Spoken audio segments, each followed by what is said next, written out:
grad school at the time that we met, getting a master's in education administration. I was. That's not true. That was true. That's not true. Okay, y'all, I'm gonna give you the real story. This is how we met. Spring 2008, Professor George Edwards unfortunately passed away, all right? So I was in the band, and so I walked out of the band hall and I was distraught and I was crying. And so she saw me crying, and then she was like, oh, poor baby. So she gave me a hug, and then she was patting me and consoling me. That's how we first met.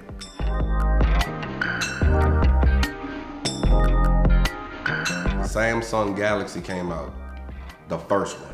So I say, let me see your phone. By this time, everybody, let me just say, everybody that was anybody kept asking me to see the phone. So she gave me the phone, right? And as she gave me the phone, I simply put my phone number in. Then I say, have a nice day. Then I text later that night. No, I got in my car later on my way going back home after the festivities, and then my phone is going off like crazy. And I'm like, what in the world is going on? I look at my phone, and it's this person say, what did you text me? Have you made it? Are you safe or something? You was really nice though. What you said was really nice. It was nice seeing you. What are you about to do? And you asked me. And I said, why are you worried? And who is this? I couldn't believe that in that time, he actually learned how to, which is nothing, but slip his number in my phone. I've been texting her ever since. That's the whole point, everybody. I've been texting her ever since. All right. We went to Fish City Grill. Fish City Grill. And then we later went back to Hobart because I was a music major. And we went back to Hobart and played on the piano until 3 a.m. until we got kicked out. So your first date was in Hobart? First date was in Hobart, Texas. Hobart, yeah, it Hobart, sure was. Texas. And the security guy came and kicked us out. Straight up.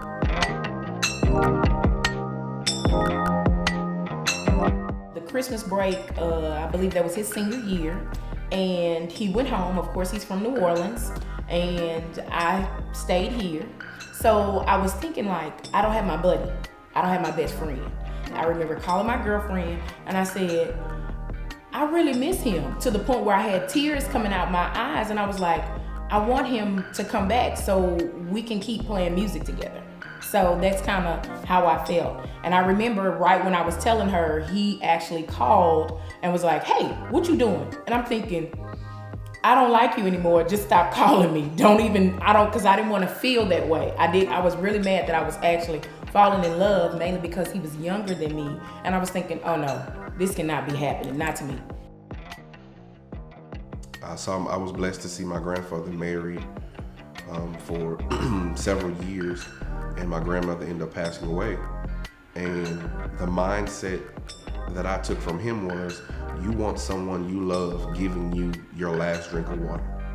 And from that perspective, I said, well, if God calls me home first, this is what I want her to do.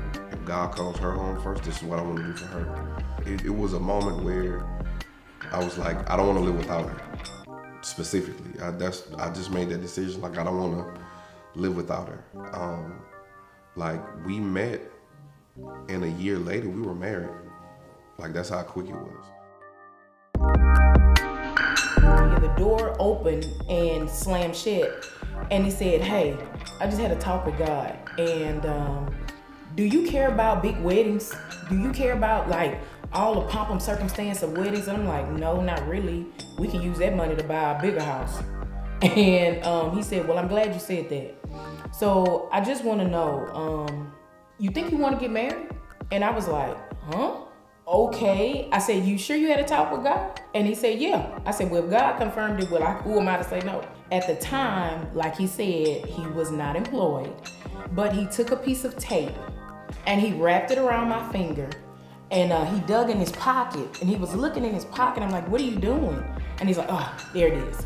So he ended up getting his dime. He put the dime on top of the tape and wrapped it around. He said, will you be my dime piece for the rest of my life?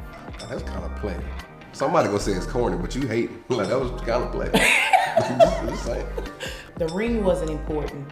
It was all about the actual love and the fact that he had that prayer, that conversation, and was able to wait on that confirmation that the Holy Spirit gave him to say, okay, yeah. A month or two later, I got her a ring. Now, real talk, remember, I didn't have a job at first. So one of the stones fell out. We're gonna be 1,000, all right? So on the 5th year anniversary, I went, K Jeweler, I told the dude, I said, can I get this ring right here? And he was like, yeah. And I was like, Mark, is this your social security on it? And it wasn't. It was that type of price. So I got the ring. And so for our 5th anniversary, I had the pastor pray over the ring privately. And then took Everybody the ring. in the church was in on it. They're saying, Pastor wants you. And I'm thinking, why does Pastor want me? So everybody is ushering me into the service. I come in the service. My husband comes, he takes the mic and he's speaking about, different ministry opportunities and different things. And he's like, which I partner with my wife. So he brings me up, and unbeknownst to me, and everybody pretty much knew this, he said, well, the ministry is going well. I just wanted to take this time to tell you all that when I first proposed to my wife, I did not have the money that I wanted to have. However, I have it now, and I know that I wanted to bless her with something that she rightfully deserves. He gets down on one knee, and he ends up saying, at the end of the day, the stipulation to receive this ring is, if God calls me home first, I promise I'll wait on you. So that's the only stipulation, and she accepted, and now that's the new ring. And so now I have the ring. It's my new ring. It's my ring. My advice for anybody with marriage is, are you willing to do some things that may not deliberately benefit you? Are you willing to suffer? That too. Are you willing to suffer? Because that's the number one thing that we learned about love. Love is long-suffering, sincerely. So I'm going to inconvenience myself for the joy, the happiness, the pleasure of my mate. And if your mate does the same, then it makes it all the better. You must be willing to deny yourself constantly. It's not about you. And if your motive is selfish, it's gonna come out in that manner. And if your person or your mate truly sees or feels that it's coming out of a selfish manner, like, they're gonna know it too, so you shouldn't have did it in the first place. Yeah.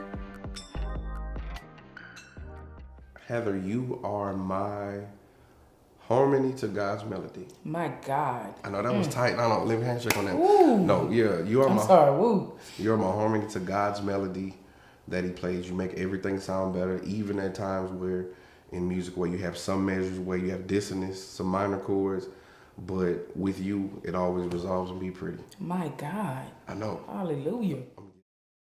Kuan Mitchell, you are definitely my Boaz. I may not have laid at your feet, but I know that in the midst of everything we've been through, I know that God allowed me to glean in the field, for you to take my phone and make my dreams come true. Oh, that's sweet. So, it may not be the Bible anymore, but this is our story that will forever play in generations to come. So thank you for allowing me to carry your last name. Right on. You my dog, man. Yeah. You made me cry. I know. You weren't supposed to make me cry. I know you did. You worked an hour on that makeup. I did. A little bit longer than I do for church.